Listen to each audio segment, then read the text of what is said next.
अस्सलाम वालेकुम, मैं हूं रेहान तारिक और आप देख रहे हैं दस्तक। तहरीक इंसाफ ने रिलीफ के लिए बैकडोर चैनल पर दस्तक दी, लेकिन उनकी जानिब से दी जाने वाली दस्तक की गूंज इदारों ने नजरअंदाज कर दी है। तहरीक इंसाफ ने कभी दबाव, कभी मज़ाहमत तो कभी मुफाहमत के जरिए ताकतवर हलकों से राब्ता बढ़ाने की कोशिश की और इस जख्म में, इस जोम में रही कि हुकूमत के साथ मुज़ाकरात भी ख़त्म हो गए, लेकिन तहरीक इंसाफ जो बैकडोर चैनल से रिलीफ मिलने का ख्वाब देख रही थी, वहाँ से उसको फ़िलहाल मायूसी का सामना करना पड़ा है।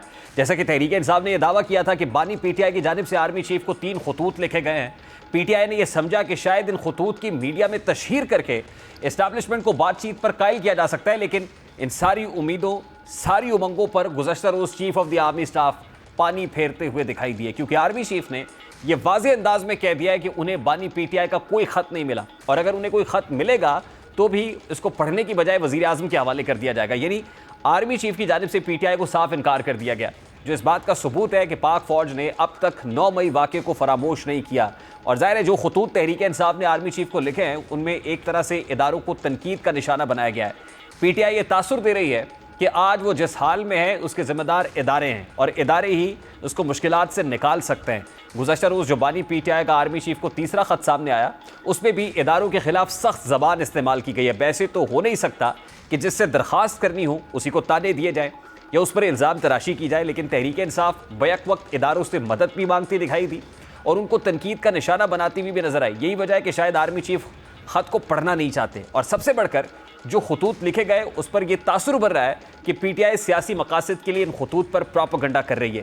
तहरीक इंसाफ अपना सियासी वतीरा बदलने को तैयार नहीं है और इसीलिए इदारे भी किसी किस्म की कोई लचक दिखाते हुए नजर नहीं आ रहे। सियासी हलकों की जानिब से बानी पीटीआई के इन खतूत पर बयानियां बनाने को रॉन्ग कॉल करार दिया गया, क्योंकि बानी पीटीआई ने खतूत को आर्मी चीफ तक पहुंचाने से पहले इसको मीडिया में पब्लिक किया। अगर बानी पीटीआई खुफिया तौर पर यह खतूत आर्मी चीफ को भिजवाते तो मुमकिन है उनकी जानिब से जवाब भी आ जाता है, लेकिन तहरीक इंसाफ की ये सियासी चाल एक बार फिर उस पर उल्टी पड़ती हुई नजर आ रही है। और सियासी चाल उल्टी पड़ने पर इस वक्त हुकूमत खासी खुश और मुतमईन है, क्योंकि जब हुकूमत और पीटीआई में मुज़ाकरात के अदवार चल रहे थे तो इस दौरान हुकूमत की जानिब से तासुर दिया गया जैसे वो उसकी मुखालिफ हो और पीटीआई की हिमायत में ये हवा चल रही है। लेकिन आर्मी चीफ के पीटीआई को साफ इनकार के बाद हुकूमत का मोराल बुलंद नजर आ रहा है। राना सनाउल्लाह कहते हैं कि बानी पीटीआई का खत फौज के खिलाफ बयानिया और प्रोपेगेंडा करना है, जिसका आर्मी चीफ ने मुख्तसर और जामे जवाब दिया। इसी तरह इरफान सिद्दीकी भी इसको रिस्पॉन्ड कर रहा है। अब हुकूमत तहरीक इंसाफ पर तंजिया हमले कर रही है। हुकूमत ये समझती है कि आर्मी चीफ के इनकार के बाद पीटीआई की सियासत को एक बड़ा झटका मिला है और हुकूमत को सांस लेने की गुंजाइश यानी ब्रीदिंग स्पेस मिली है। हुकूमत ये बयानियां बना रही है कि बानी पीटीआई और उनकी जमात रियासत के खिलाफ मुसलसल प्रोपेगेंडा कर रही है, जो इदारों के लिए काबिल कबूल नहीं है। और बहरहाल तहरीक इंसाफ पर यह इल्ज़ाम लग रहा है कि वो मुल्की मफादात को पसे पुश्त रखकर अपने सियासी मफादात को तरजीह देती है, चाहे इसके लिए कौमी सलामती ही को दाव पर क्यों न लगाना पड़े। जैसा कि तहरीक इंसाफ ने पहले साइफर के जरिए बयानियां बनाया और अब पीटीआई पर यह इल्ज़ाम लग रहा है कि वो बैकडोर राब्तों में मायूसी के बाद IMF मिशन और ट्रंप इंतजामिया पर नजरें जमाए हुए है। पीटीआई की जानिब से IMF को खत और डोजियर्स भी लिखे गए, यानी गैर मुल्की इदारों से कहा जा रहा है कि वो मुल्की मामलात में दखल दें और तहरीक इंसाफ को रिलीफ दिलवाने में अपना किरदार अदा करें। और अब यही वजह है कि गैर मुल्की इदारों और अमरीकी हुकूमत की मुल्की मामलात में मुदाखलत बढ़ रही है। नौबत यहाँ तक आन पहुंची है कि IMF मिशन हमारे सियासी मामलात में मुदाखलत कर रहा है। कभी वो चीफ जस्टिस से मिल रहा है तो कभी सुप्रीम कोर्ट बार के नुमाइंदों से मुलाकात कर रहा है और तहरीक इंसाफ IMF मिशन की भरपूर हिमायत कर रही है। जाहिर है अगर IMF मिशन और हुकूमत के दरमियान सियासी मामलात में मुदाखलत को लेकर कोई कशीदगी पैदा होती है तो मुल्की मईशत मुतासर होगी। आर्मी चीफ की कोशिशों से मुल्की मईशत बेहतरी की तरफ जा रही है। ऐसे में एक मखसूस जमात की जानिब से ऐसी कोशिश के इदारों की जानिब से कोई अच्छी नज़रों से तो नहीं देखी जाएगी। अब पीटीआई की इस सियासी तर्ज पर इदारे तहफ़्फ़ुज़ात का इजहार कर रहे हैं, तो वहीं दूसरी जानिब पीटीआई के अंदर भी तहफ़्फ़ुज़ात पाए जाते हैं।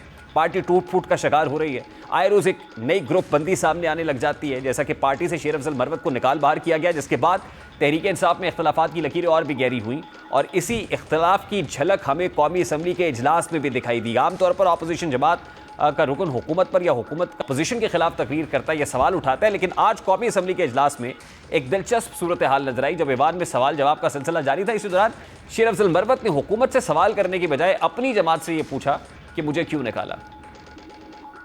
कैसर साहब अब हमारे साइड से सीनियर मौजूद हैं। मेरा सवाल अपने ही दोस्तों से है, मुझे क्यों निकाला। शेर अफजल मरवत ये सवाल इसलिए पूछ रहे हैं कि पाकिस्तान तहरीक इंसाफ से शेर अफजल मरवत को बेदखल किया गया। ना सिर्फ बेदखल किया गया, बल्कि ये कहा गया कि उनको डी-सीट करने के लिए speaker national assembly Ayaz Sadiq साहब को पाकिस्तान तहरीक इंसाफ की जानिब से लिखा जाएगा। यानी पार्टी के अपने अंदर ही टूट फूट है, तकसीम है। और आज जब शेर अफजल मरवत ईवान में आए तो हुकूमत की जानिब से डेस्क बजाए गए। होता तो यही है कि जब कोई हुकूमती रुकन या अपनी जमात का कोई रुकन आता है या को मार्का उसने सर किया होता है तो ज़ाहिर है उसका इस तरह से वार्म वेलकम होता है। लेकिन जो वेलकम आज शेर अफजल मरवत को हुकूमती बेंचेस से जो कहे उठ रहे हैं, हंसी मजाक हो रहा है, ये भी अपनी नौयत का एक मुनफरद और अनोखा वाक़या है। एक तरफ पाकिस्तान तहरीक इंसाफ अपनी ही पार्टी के अंदर टूट फूट जो है वो उसको रोक नहीं पा रही है, क्रैक्स को हील नहीं कर पा रही है, और दूसरी जानिब कंसर्न क्वार्टर्स के साथ मुक़्तदरा को जो पैगाम पहुँचाना चाहती है उसका कोई मस्बत जवाब सामने नहीं आ रहा है। और ऐसे में हुकूमत खासी कॉन्फिडेंट महसूस कर रही है, खासी पुरएतमाद दिखाई दे रही है, और उसकी झलक हुकूमती अरकान के स्टेटमेंट से भी मिलती है। वो राना सनाउल्लाह साहब का स्टेटमेंट हो या फिर इरफान सिद्दीकी साहब का स्टेटमेंट हो, तो पाकिस्तान तहरीक इंसाफ इस भंवर से निकल कैसे पाएगी जिस भंवर में उन्होंने अपने आप को खुद डाला है। पर्टिकुलरली हुकूमत ने जो डायलॉग के लिए एक रास्ता ओपन किया था, जिस पर स्पीकर नेशनल असम्बली ने कहा था कि उनके दरवाजे खुले हुए हैं जब भी पाकिस्तान तहरीक इंसाफ आना चाहे, लेकिन वो दरवाजे खुद बंद किए गए। वहाँ से पीटीआई निकली और उसके बाद लगता ही है कि वो जो एक्सपेक्ट कर रहे थे कि कंसर्न क्वार्टर्स के साथ रब्ता होगा और वहाँ से दाल गल जाएगी, जिस वक्त ये हो रहा था तो उस वक्त तो हुकूमत को भी शायद कोई वसवसे थे। शहबाज शरीफ साहब बरमला इजहार कर रहे थे कि कुछ वसवसे हैं, लेकिन लगता ही है कि वो वसवसे अब हवा में मुअल्लक हो गए हैं या अल्टीमेटली फिजल आउट हो गए हैं, या सिचुएशन इतनी डिफ्यूज़ हो गई है कि हुकूमत को भी सांस लेने की गुंजाइश मिली है।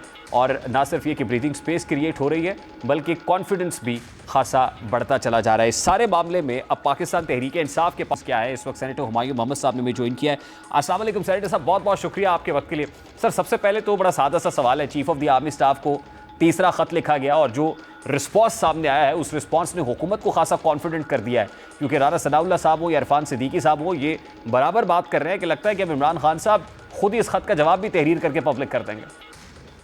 रहीम इय्याका नाबुदु व इय्याका नस्तईन। इस तरह है कि हुकूमत जो मर्जी समझती रहे, उसे कोई फर्क नहीं पड़ता। लेकिन जो ट्रूथ है वो ये है कि इमरान खान ने जो खत लिखा है उसको कहते हैं ओपन खत। ओपन खत का मतलब है कि ये इन हार्ड कॉपी ये खत नहीं लिखा जाता, या ये अखबारों के थ्रू और या फिर ये मीडिया के थ्रू। अब मीडिया में ऑब्वियसली इंटरनेट या इस किस्म की चीज़ें आजकल है ही वो चीज़, तो उस लिहाज से गया है। तो इसका मतलब है कि क्या ये चीज़ कोई ख़त भेजा गया? नहीं। और मेरी नज़र में क्या आर्मी चीफ साहब ने ये पढ़ा होगा? नहीं पढ़ा होगा। आई एम श्योर उन्होंने पढ़ा होगा, ये मैं मान नहीं सकता, मतलब मेरी अक्ल नहीं मानती कि मैं इस तरह का खत नहीं पढ़ूंगा। पढ़ा होगा, किसी ने बताया होगा सारी चीजें। अब सवाल ये हो जाता है कि ये खत क्यों? देखिए, खत सबसे पहले बड़ी बात ये कि खत जो है ना, ये पढ़े लिखे लोग लिखते भी हैं। नहीं, लेकिन सेनेटर साहब, आपको नहीं लगता इस खुले खत का खुल्लम खुल्ला जवाब आ गया है, and this letter diplomacy is failed badly?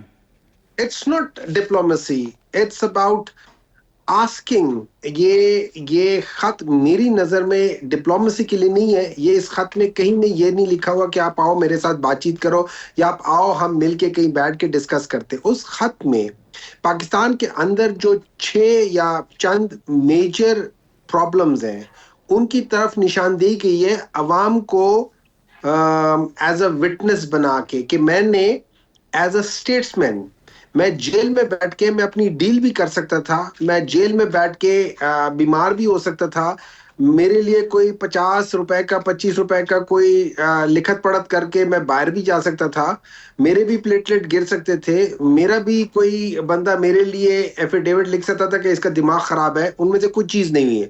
उल्टा मैं अपने पाकिस्तान के लोगों की खातिर मैं जेल में हूं और मैं अपने मुल्क के जो पावरफुल लोग हैं, जो साहिब इख्तिदार हैं, उनको बता रहा हूं कि पाकिस्तान के अंदर प्रॉब्लम क्या है और उनकी निशानदेही कर रहा हूं कि इन चीजों को ठीक कर दो पाकिस्तान की खातिर। अगर मेरे साथ कोई पर्सनल आपकी ग्रीवेंसेस है भी, कोई मसला नहीं है, मुझे उससे कोई लेना देना नहीं है, लेकिन पाकिस्तान के लिए ये प्रॉब्लम्स है, इनको सॉल्व कर दो ताकि पाकिस्तान इस एबिस से निकल जी आए, देखिए सेनेटर इस पस्ती से साहब, निकल बानी आए। पीटीआई ने अपना माफी ज़मीर तो बयान कर दिया और ओपनली कर दिया। मैं तो ये कह रहा हूँ उसका जवाब भी आ गया है, उसके जवाब से आप मुतमईन हैं? फिर नंबर 2, ज़ाहिर है पाकिस्तान तहरीक इंसाफ की रिवायत रही है ख़त लिखना, IMF को भी खतूत लिखे गए, अब जाहिर है chief of the army staff को भी इन रोज तीसरा खत लिखा गया है, ये कोई पहला खत तो नहीं था, लेकिन कोई मस्बत जवाब ना तो उस वक्त IMF की तरफ से आया, ना फिर यूरोपीय यूनियन को खत लिखने का फैसला हुआ, ना फिर इस्टेब्लिशमेंट की तरफ से कोई उसका कोई मस्बत जवाब आ रहा है। तो मैं इस कॉन्टेक्स्ट में कह रहा हूं कि ये जो लेटर डिप्लोमेसी या खत लिखने का जो रिवायत है वो नाकाम हुई है, उसमें कोई कामयाबी मिली नहीं है। मुझे एक बात बताएं, आज तक दुनिया में आपने हिस्ट्री में कितनी दफा ये पढ़ा है कि फलाने शख्स ने ये खत लिखा था या फलाने शख्स ने ये खत लिखा था? क्योंकि वो खतूत हिस्ट्री का हिस्सा बन जाते हैं। उन खतूत को अगर आप कभी एड्रेस ना करो और फर्ज करो कोई आपको ये कहे कि जी इस वक्त अवाम जो है ना वो भूखी है और आटा नहीं है, और आगे से जवाब मिल जाए तो वो केक क्यों नहीं खा लेते, तो ये सारी चीजें डॉक्यूमेंट हो जाती हैं। ठीक है। नंबर 2, नहीं, लेकिन यहाँ पे तो कोई ये नहीं कह रहा कि केक खा ले, आप इनकलाब फ्रांस का हवाला दे रहे हैं, कोई इनकलाब एक्सपेक्ट कर रहा है? सर मैं देखिए, मैं इनकलाब की बात नहीं कर रहा हूं, मैं वैसे दिमाग में एक बात आ गई, मैंने वो कर दी है। लेकिन मैं आपको एक बात बता रहा हूं, अगर फर्ज करें मुझे एक चीज से प्यार है, मुझे किसी गाड़ी से प्यार है और उस गाड़ी में कोई चीज खराब हो जाती है, मैं उसको ठीक कराने के लिए कभी एक के पास जाऊंगा, कभी दूसरे के पास जाऊंगा, और एक दफा नहीं 10 दफा जाऊंगा। मुझे अगर जाना पड़े मैं 100 मरतबा जाऊंगा। क्यों? मुझे उस चीज से प्यार है, मैं उसको इग्नोर नहीं कर सकता। इमरान खान को पाकिस्तान से प्यार है, इमरान खान पाकिस्तान को इग्नोर नहीं कर सकता, इसके बावजूद के जो चीजें हो रही हैं हमारे साथ। हम लोगों ने तो ईंट से ईंट बजने का सुनते आ रहे थे, लेकिन यहाँ पे हम ये सुन रहे हैं कि यार इस मुल्क के अंदर ये प्रॉब्लम है, उसको सॉल्व करो।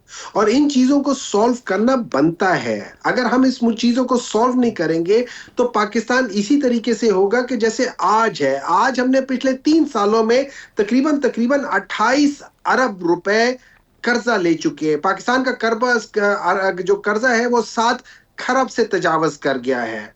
इस वक्त अगर आप देखा जाए तो 2022 में अगर आटा जो था सर साहब देखिए, उसमें तो सबने अपना हिस्सा था, तो आज बकदरे जुस्सा डाला है ना इस सारे मामले पे। तो जाहिर है कोई एक सोल रिस्पॉन्सिबल नहीं है, ये सभी इक्वली रिस्पॉन्सिबल हैं। सर मेरा सवाल ये है कि अली अमीन गंडापुर साहब ने कहा कि हमारा 80 to 90% काम हो गया था, बात हो गई, मैच्योर हो गई, बैकडोर राब्तों की भी तरदीद नहीं की थी, वो चल रहा था। तो क्या समझा जाए कल के इस जवाब के बाद और हुकूमत के इस इत्मीनान के बाद कि अगर कहीं कोई राब्ता था या हो रहा था कोई बैकडोर राब्ता, तो वो खत्म हो गया है, वो लिंक अब टूट चुका है? देखिए जी, आप लोगों को पता नहीं क्यों लिंक की फिक्र है, मुझे उस मुल्क की फिक्र है कि जिसमें हम बैठे हुए हैं, जिसके लिए हम लिंक यूज कर रहे हैं।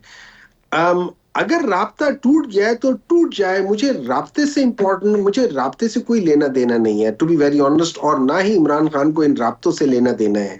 हम लोगों को इस मुल्क से लेना देना है जहां हम लोगों का जीना मरना है, जहां हम लोगों की कब्रें होंगी। ना तो मेरी और ना इमरान खान की कोई प्रॉपर्टी इस मुल्क से बाहर, और ना शायद आपकी इस मुल्क से कोई प्रॉपर्टी बाहर हो, और ना उन 1,60,00,000 लोगों की प्रॉपर्टी इस मुल्क से बाहर है जिनको पिछले 1.5-2 साल में हम लोगों ने गुर्बत की लाइन से नीचे धकेल दिया है, और ना उन सब लोगों की प्रॉपर्टी इस मुल्क से बाहर है जिन लोगों के नाम पे हम लोगों ने ये कर्जे लिए हैं, या जिनके लिए हम लोगों ने कहा था कि यार दाल जब 2022 से 270 की है, लेकिन आज हमने उसको सस्ती करके 500 रुपए की कर दी है।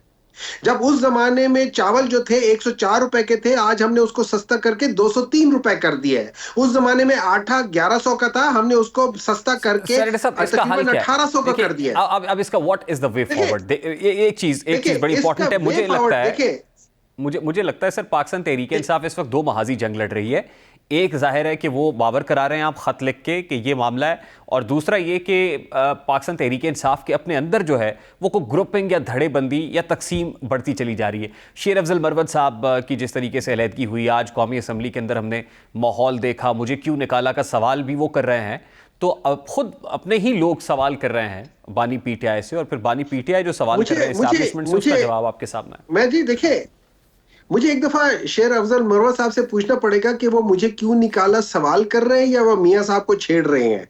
ये तो एक दफा मैं पूछूंगा उनसे कि वो क्या क्या रहे हैं। लेकिन हैविंग सेड दैट थिंग, आप लोगों को शेर अफजल मरवत और पीटीआई के अंदरूनी प्रॉब्लम की पड़ी हुई है। यहाँ पे जिस तरीके से जुडिशरी को तबाह कर दिया उस पे आप लोग सवाल ही नहीं उठा रहे। मैं सवाल इसलिए कर रहा हूं ना सेठ साहब, मैं इसलिए कर रहा हूं कि आपका अपना हाउस इन ऑर्डर नहीं है, आप पूरे मुल्क का हाउस इन ऑर्डर करने की बात कर रहे हैं। नहीं देखिए, it is not about my house in order, it is about Pakistan in order.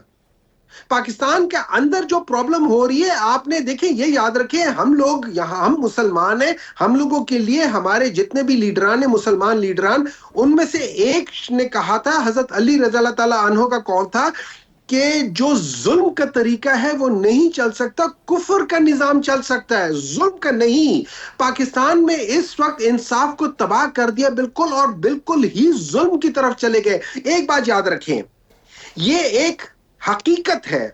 हकीकत यह है कि जब पैसा बोलता है तो जो सच्चाई है वो खामोश हो जाती है, और जब पावर बोलता है तो जो पैसा है वो भी 3 कदम पीछे हट जाता है। इस वक्त अगर हम पावर की नशे में इस मुल्क की या अपनी जाती अना में या अपनी जाती नफरत में, एक शख्स की इस नफरत में कि वो शख्स ने हमें हमारे काम नहीं ठीक किया या फलानी चीजें, हम उसके लिए उन सारी चीजों को इग्नोर कर देंगे जो वो शख्स कह रहा है और सही कह रहा है। आप मुझे बात बताएं, कल को हिस्ट्री हमें कैसे जज करेगी? सर जाहिर है ये सवाल तो जो तारीख लिखी जा रही है, तब कातिब लिख रहा है, फ्यूचर में सवाल तो बहुत से लोगों से होंगे। लास्टली सिर्फ मुझे I have to take a very quick short break. Sir मुझे ये बताइए कि इसका हल लेके कौन आएगा ना, जब आप खुद तक मुनकसम है, तकसीम बहुत ज़्यादा है, आपको खुद समझ नहीं आ रही, बहुत कंफ्यूज है कि करना क्या है, हुकूमत के साथ मुज़ाकरात से, डायलॉग से आप खुद निकल आते हैं, इस्टेब्लिशमेंट आपके साथ नहीं बैठ रही, वो कहती गवर्नमेंट से, तो फिर इसका हल क्या है ना सर? सर देखिए, गवर्नमेंट से इसलिए बात बनना मेरे लिहाज से गलत है कि गवर्नमेंट का हमारे साथ कॉन्फ्लिक्ट ऑफ इंटरेस्ट है। अगर हम लोगों के साथ वो बात करते, उनको पता है हम उनकी पोजीशन ले लेंगे, वो कभी हमारे से सच्चे दिल से बात नहीं करेंगे। इसको कहते हैं कॉन्फ्लिक्ट ऑफ इंटरेस्ट। इस मुल्क को अगर ठीक करना है, आपको पता है, मुझे पता है, पूरे पाकिस्तान को पता है कि यहां पे कौन कौन से ऐसे लोग हैं, इंक्लूडिंग पॉलिटिशियंस, बल्कि फर्स्ट पॉलिटिशियंस, उसके बाद बाकी वो जो ताकतवर इदारे हैं वो सारे मिलके अगर इस मुल्क का इलाज नहीं करेंगे, ये मुल्क प्रॉब्लम में है, ये मुल्क बहुत सख्त बीमार है। इसको इससे पहले कि इसकी सर्जरी करनी पड़ जाए, इसको उस तक मत जाने दें। बहुत बहुत शुक्रिया सेंटर हुमायूं अहमद हमारे साथ मौजूद थे। अभी एक ब्रेक लेंगे, ब्रेक के बाद जब वापस आएंगे, सैफ अली की क्रिकेट सीरीज़ का फाइनल मुकाबला इस वक्त नेशनल स्टेडियम कराची में जारी है, जहां पर पाकिस्तान और न्यूजीलैंड की टीमें मध्य मुकाबले 43 रन के हदफ के ताक़ुब में न्यूजीलैंड की बैटिंग इस वक्त जारी है। बात करेंगे इस ब्रेक के बाद, हमारे साथ रहिए।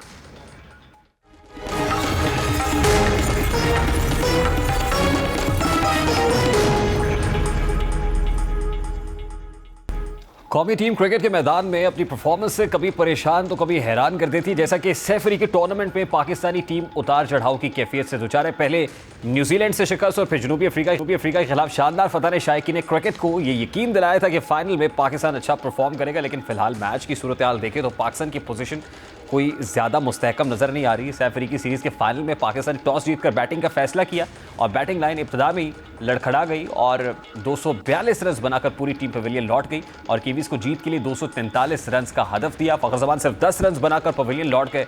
दूसरी विकेट शकील मसूद की गिरी, जो महज 8 रन बना सके। और इसी तरह जो स्टार बैटर बाबर आजम है वो भी आज बड़ी इनिंग खेलने में नाकाम रहे और 29 रन बनाकर हिम्मत हार गए। तब उन्होंने एक और एजाज़ अपने नाम किया और वो ये कि वनडे क्रिकेट में सबसे कम मैच में 6 बनाने का रिकॉर्ड भी उन्होंने अपने नाम किया है। इसी तरह गुज़श्ता मैच में सेंचुरीज बनाने वाले कप्तान मोहम्मद रिजवान और सलमान अली आगा ने आज भी अच्छी शराकतदारी कायम की और पाकिस्तान के मजमूए को 142 रन तक पहुँचाया। ताहम वो आज को बड़ा स्कोर और रन का बड़ा पहाड़ खड़ा करने में कामयाब नहीं हो सके। ताहम अभी न्यूजीलैंड की टीम बैटिंग कर रही है। 18 ओवर्स का जो खेल है वो भी इख्तिताम को पहुंचा है। 77 के मजमूई स्कोर के ऊपर अभी दूसरे विकेट भी गिर गई। ये अपडेट ये आ रही है कि दूसरी विकेट भी, यानी इट्स 77 for 2 नाउ और 18 जो ओवर्स है वो इख्तिताम को पहुंचे। हाफिज इमरान साहब सीनियर स्पोर्ट्स जर्नलिस्ट हैं, इस वक्त उन्होंने भी ज्वाइन किया है। अस्सलाम वालेकुम हाफिज इमरान साहब, बहुत बहुत शुक्रिया आपके वक्त के लिए। मैच चल रहा है नेशनल स्टेडियम कराची में और फाइनल मैच है। पाकिस्तान क्रिकेट टीम से तवक्कुआत बहुत ज़्यादा इसलिए कि उन्होंने बढ़ा ली थी साउथ अफ्रीका से जितनी कॉम्प्रिहेंसिव विक्ट्री रही और जितना शानदार खेल पेश किया, लेकिन फाइनल में आपको क्या लग रहा है? आपको नहीं लगता न्यूजीलैंड इस वक्त खासी कंफर्टेबल पोजीशन में?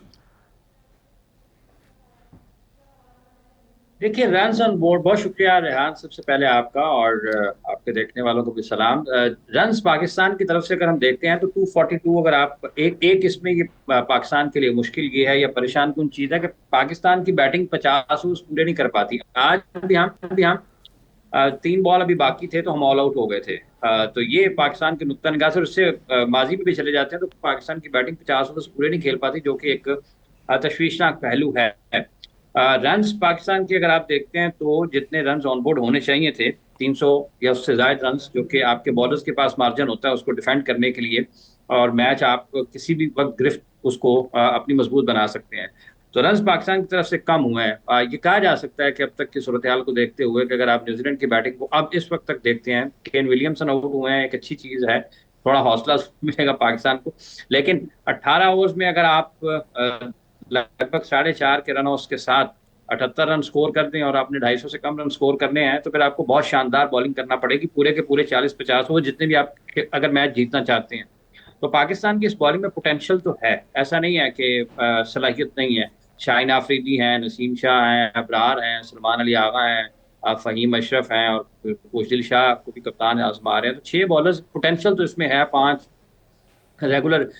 4 रेगुलर बॉलर्स के साथ आपने 5वें बॉलर को शेयर करने हैं ओवर्स, तो पोटेंशियल तो है। विकेटें पाकिस्तान को मुसलसल लेना पड़ेंगी कि जो एक पार्टनरशिप लगी कोई लगभग 70 से ज़्यादा रन की, इतने कम टोटल में आपको इतनी पार्टनरशिप अलाउ नहीं करनी चाहिए। आपको कोशिश करनी है कि ज़्यादा से ज़्यादा विकेटें जल्द कम टाइम में विकेट्स लें।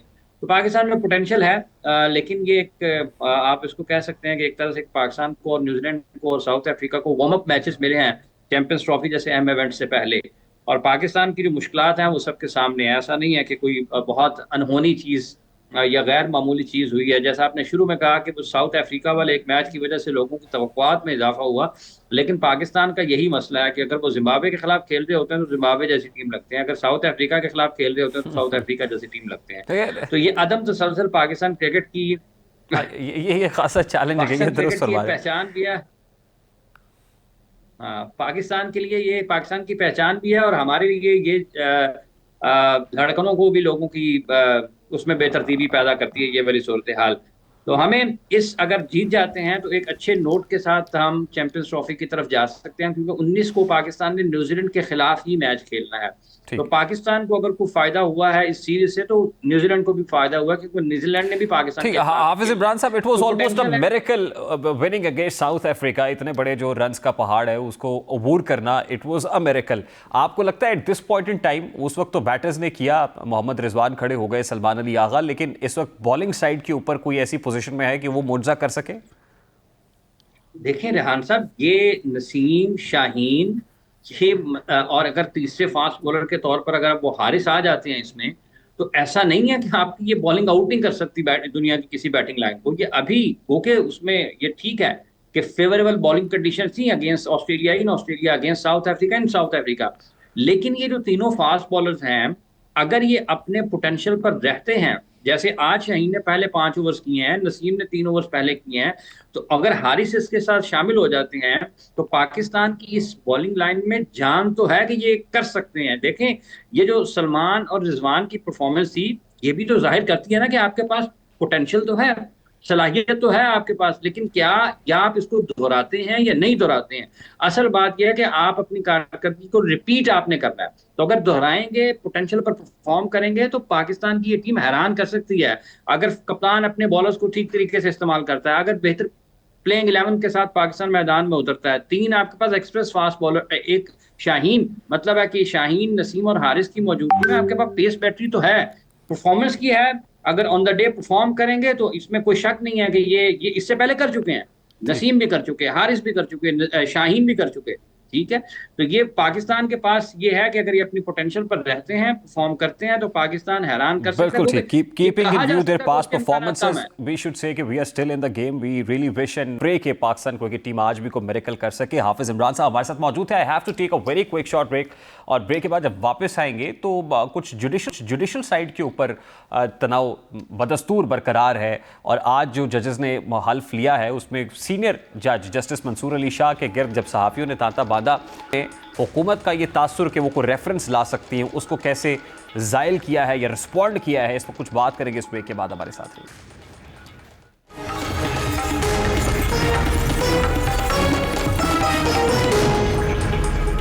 सुप्रीम कोर्ट में नए जजेस की हल्फ बर्दारी की तकरीब में गैर रस्मी गुफ्तगू के दौरान एक सहाफ़ी ने जस्टिस मंसूर अली शाह से सवाल किया कि हुकूमती मुशीर ने कहा है कि 2 सीनियर जजेस के खिलाफ रेफरेंस आ सकता है। इस पर जस्टिस मंसूर अली शाह ने जवाब दिया कि किसी कोई ज़ाती अनाद या इख्तलाफ नहीं है।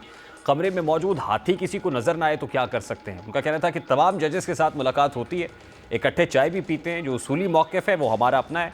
एक सहाफ़ी ने सवाल किया कि सुना है आप आजकल काम नहीं कर रहा है। इस पर जस्टिस मंसूर अली शाह ने कहा कि सुप्रीम कोर्ट की वेबसाइट से देख लें डिस्पोजल रेट सबसे ज़्यादा किसका है, देख लें सबसे ज़्यादा रिपोर्टेड फैसले किसके हैं। अब जस्टिस मंसूर अली शाह चाहते ना चाहते बहुत कुछ कह गए हैं। वो एक तरह से हुकूमत को ये पैगाम भी दे रहा है कि अगर उनके खिलाफ कोई राय जाता है तो इसका भरपूर तरीके से सामना करेंगे। बहरहाल अब जस्टिस मंसूर अली शाह ये कहते हैं कि उनके दिल में किसी जज के लिए कोई रंजिश नहीं है, लेकिन ये बात हकीकत है कि जस्टिस मंसूर अली शाह ने जुडिशल कमीशन इजलास में जजेस की तैनाती पर सवाल भी उठाया और वो ये कह रहे हैं कि रेफरेंस अगर आएगा तो देख लेंगे। यानी एक तरफ एग्जीक्यूटिव धमकी दे रही है, दूसरी तरफ जजेस भी रिस्पॉन्ड कर रहे हैं खिलाफ तवक्को कि जहाँ ये था कि वो शिरकत नहीं करेंगे, हल्फ बर्दारी तकरीब में बायकॉट करेंगे, जिस तरीके से जुडिशल कमीशन इजलास से बायकॉट करके जजेस चले गए, लेकिन इससे मुख्तलिफ हुआ है and it seems as if they are ready to resist.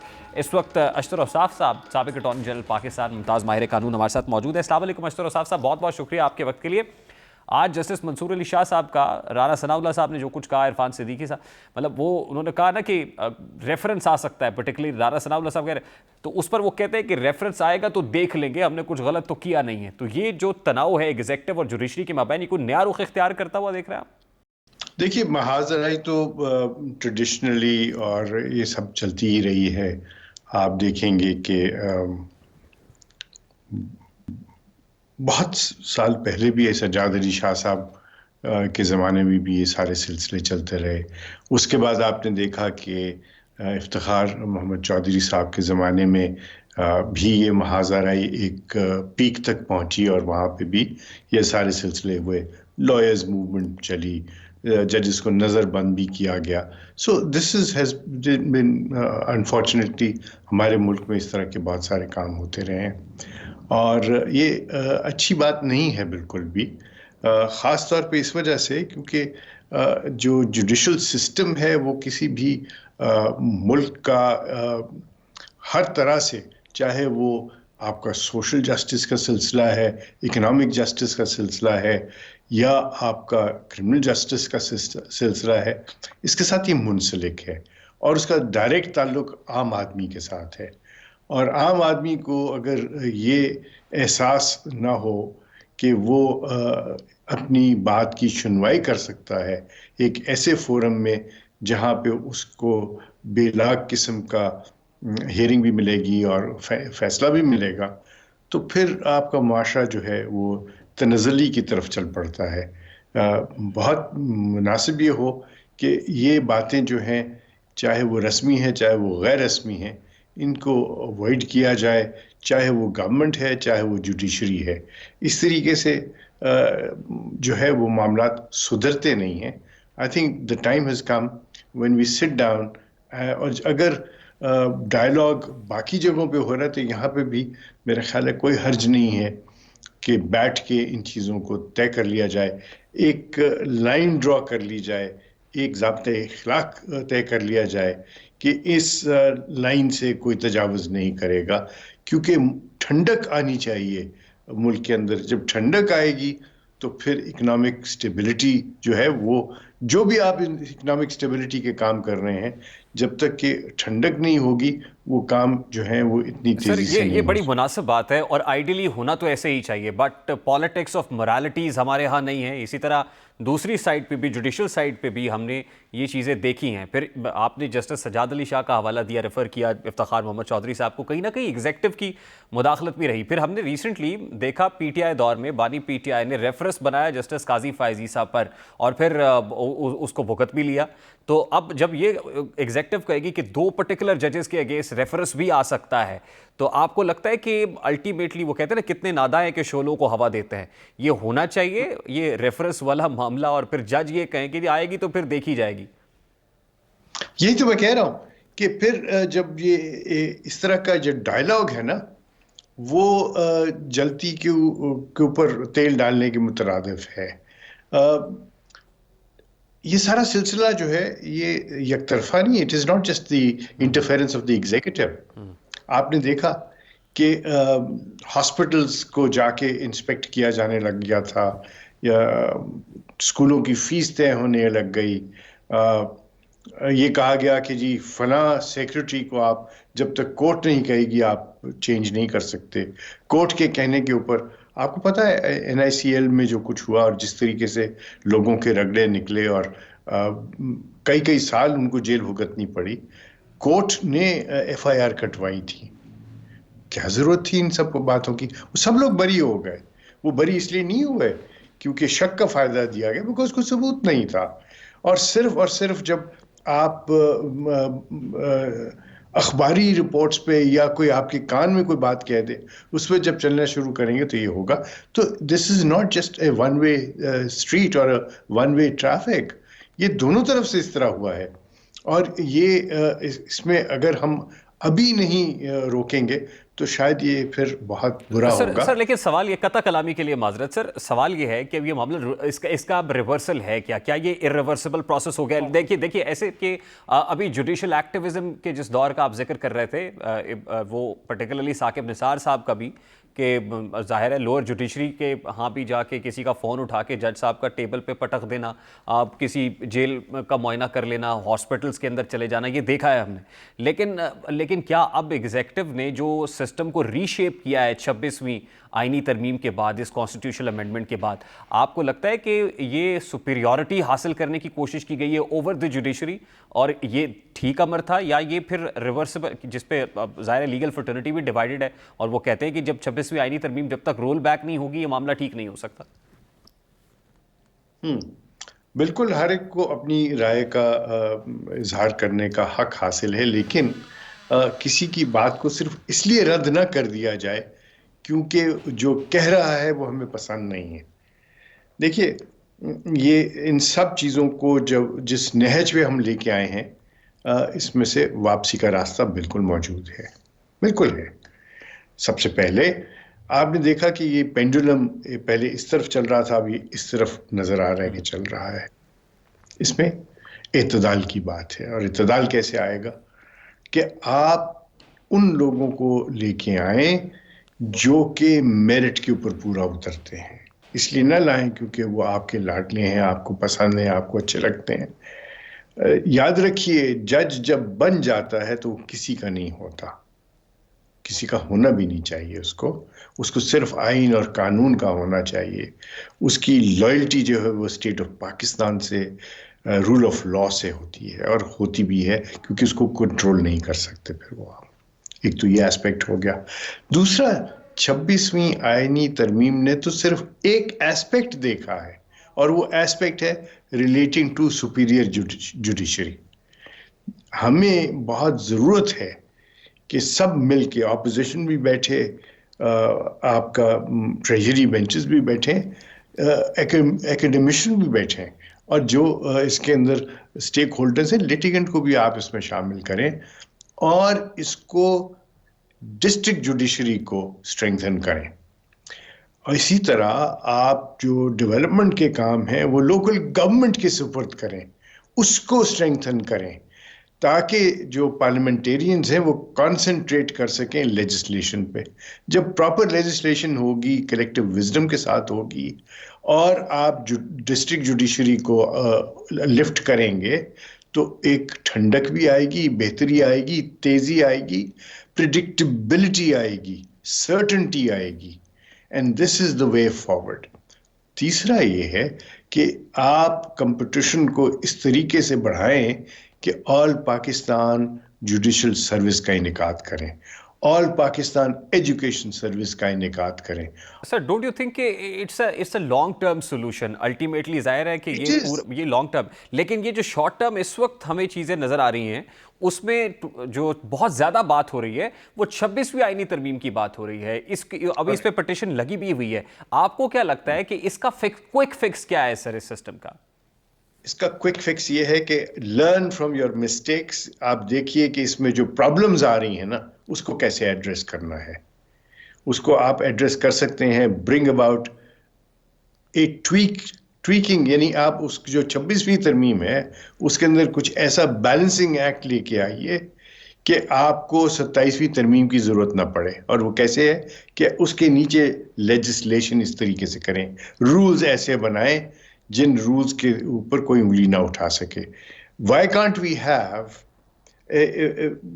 जो इस तरीके से जो आपके सारे सिलसिले बन रहे हैं, मैं पहले भी कहता था, फिर कहूँगा कि हमें फेडरल कवानीन के लिए अलग कोर्ट्स बनाने चाहिए। प्रोविंशियल कवानीन के लिए हमारे पास कोर्ट्स मौजूद हैं, प्रोविंशियल हाई कोर्ट्स हैं।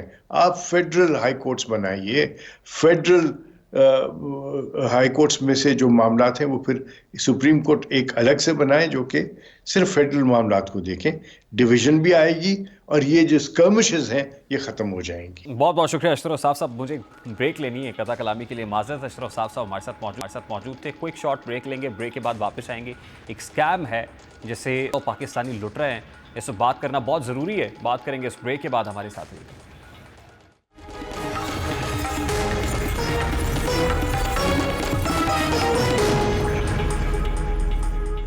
नाज़रीन, जब जब पैसा कमाने का शॉर्टकट ढूंढा जाएगा तब तब नौसरबाजी करने वाले भी मौका से फ़ायदा उठाने के लिए मौजूद रहेंगे और आपसे हर मुमकिन फ्रॉड की कोशिश करते रहेंगे।